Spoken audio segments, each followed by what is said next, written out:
Welcome, it's turn 14 in this playthrough of Alban Crown, and time to see if Guatenheim and Draka are in trouble or whether they're holding their own. Well, this is looking bad. This is looking like the eastern front for Draka is about to collapse, and the western front is holding out for now. But as soon as a couple more units, or one or two more units, get up there from Ang-Nord, that will be it. The ghosts and the undead of Ang-Throng have attacked, and the fort has held out quite nicely to the east of Guatenheim. Okay, now, like I said, the elites that were holding Watersbend look like they were on the edge of destruction. Okay, this message here at the top here from our emissaries telling us that Iron Lord, one of the dwarf kingdoms in the north, has gone across to the Allies by 13%. We'll need to keep an eye on that. I intend to, once I can get Nordhelm and some of those other Viking kingdoms on side. The rest of it is trade route interruptions. Potentia now has a veteran unit that it can place, and again I'll put it with the Empress ready to use when she needs to. Okay, up to Guatenheim, still holding out down here. I won't attack, just there. The fort is getting surrounded here, but the risk that is being run here by Nick is that these dragons that sort of hover around this fortress here and make a great nuisance of themselves for allied units will most likely at times attack any unit within 1 hex of the fort. So I'm going to move these medium humanoids, probably orcs, into position, as well as the big wings there, the fighters of this game. Now I can attack. There's definitely no doubt that I can attack here. The Vikings have got rain, so they're probably best off just moving perhaps into position a bit more. Certainly not attacking yet. I'll get to those guys in a minute. Now I know that if I attack this militia unit here, they will crumble, and that will open up a route through here. I wouldn't want to necessarily attack Guildford without probably 2, maybe 3 hexes available to attack from, because they will be very well entrenched. So what if I just sort of soften them up a little bit? Let's do this. Let's get a little bit sneaky, or a little bit aggressive anyway. And I'll move the elites across the river. And see, this is the problem. I would lose 2 points from that attack, but the giants would do the same. So like I said, I'm going to be a little bit cheeky and aggressive. So I'm going to lose those 2 points. Now the elites will only lose 1, so I'll attack with them. The giants will only lose 1, so I'll attack with them now.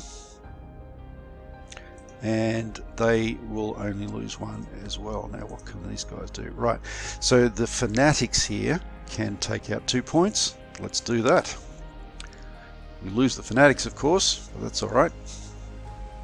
And only 1 point. Okay, but we ended up losing 1 point from the elite unit and 4 points from the giant unit, which is quite acceptable given the circumstances of the attack.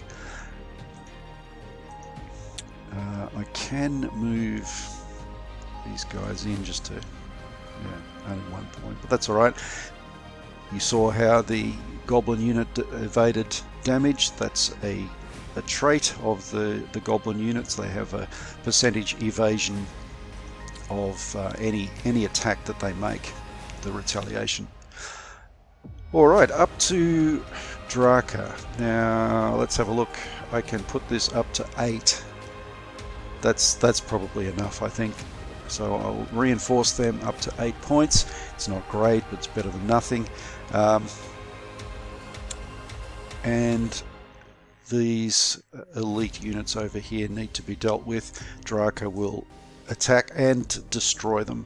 So coming in from the east, the huge wings of the dragon cast fear into the hearts of those brave knights until they are set alight by the breath of the great dragon.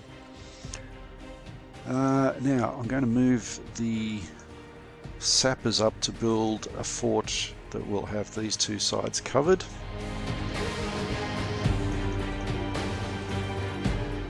That will take a little while, and I could just go back in here and cut off their, well, let's risk it. Cut off their supply, which will make it rather difficult for them. They'll probably still have some supply, but it will come through the forest and will be less than normal. And I might just I just don't know how cheeky to get. This is the problem, whether to get really cheeky and try to move this unit down here or over here, or even attack. No. Stay cool. Stay cool.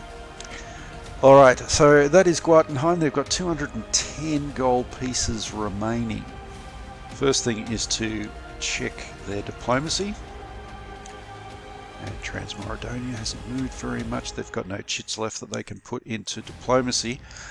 Research, you know what? Research for Guatenheim is not that great. You can do it, but it doesn't make a huge amount of difference, especially when you consider that, Guatenheim itself is going to come under attack from at least two sides. So there needs to be more units being built.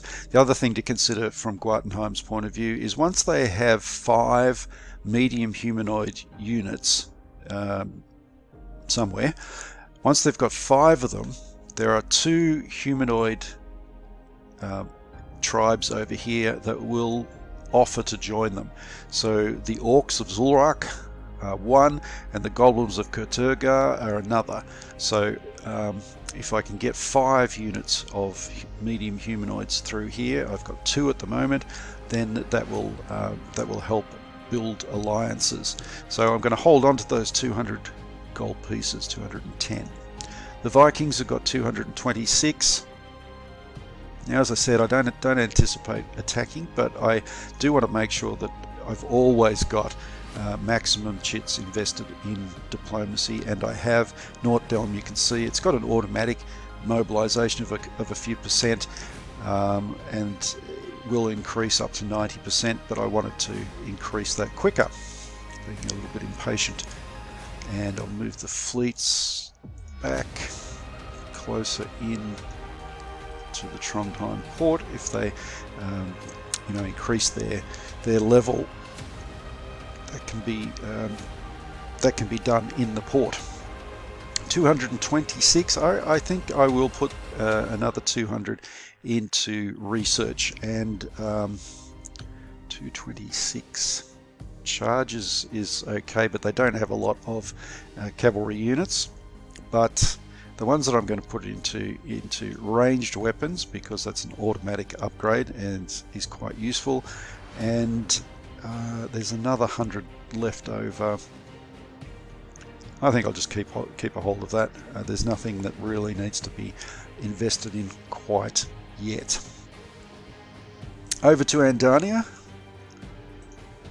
As we have been doing, we'll continue to prepare for any rebellion from mutineers. I might just shuffle these garrisons and militias around a bit. And, whoops, I just want one in Grand Cité so that I don't lose any national morale. I can wait. There's no need to worry about that too quickly. And, or at least right now, the fleet that's over here, move them down this way. I think I can in fact join them with a couple of galleys from Potentia. make them even stronger than what they are now. So this is quite a fleet here, and I don't anticipate that things would go well if Nick was to attack them at this point, unless he's built up a huge fleet himself.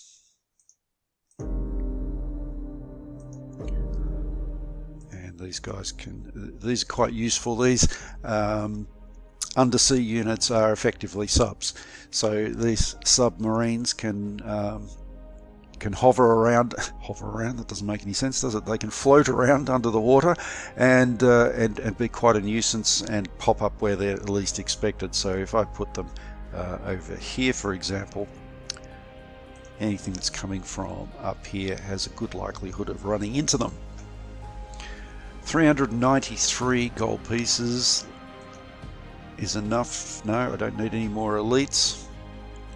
So let's have a look at research. Espionage still continues along. We probably need to put some into the good things like weapons and march in formation and so forth. But with 393, I can also afford gunpowder. With Andania, they and Ang Ford are the only countries that can actually gain the gunpowder research technology, and that allows you to build gunslinger units and cannon units, which are great, mainly defensive units, but they're quite powerful when doing that. So yeah, why not? Let's put that in.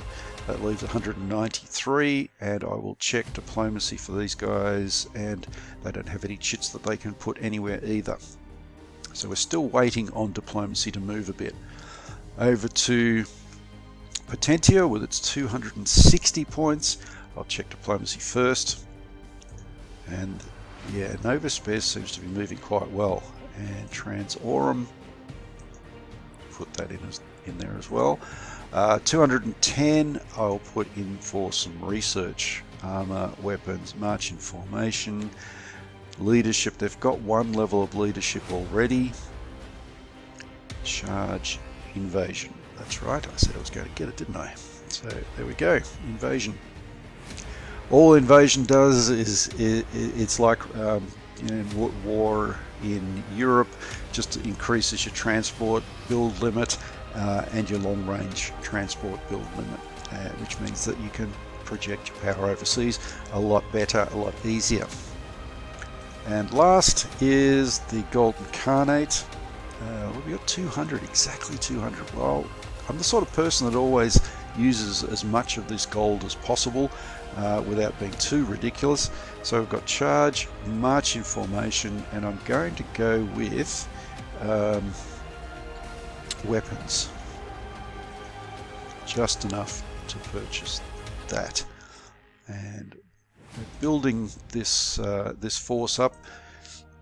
As soon as the leader gets within range, even if these two these two allies, Qinghua is on 61%, so that's come up quite a bit. It wasn't that long ago, it was only 34, so I need to keep an eye on them.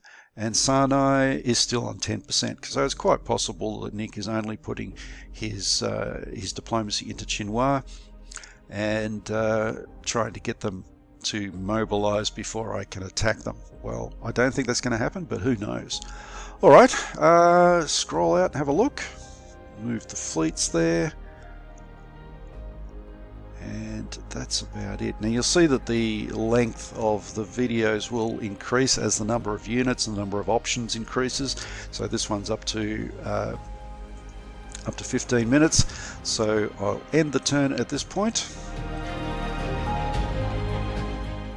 We get ranged weapons for Andania, which means that's the automatic upgrade to infantry units. And the balance sheet is looking good as well. Alright, so thank you for watching, and I'll catch you next time.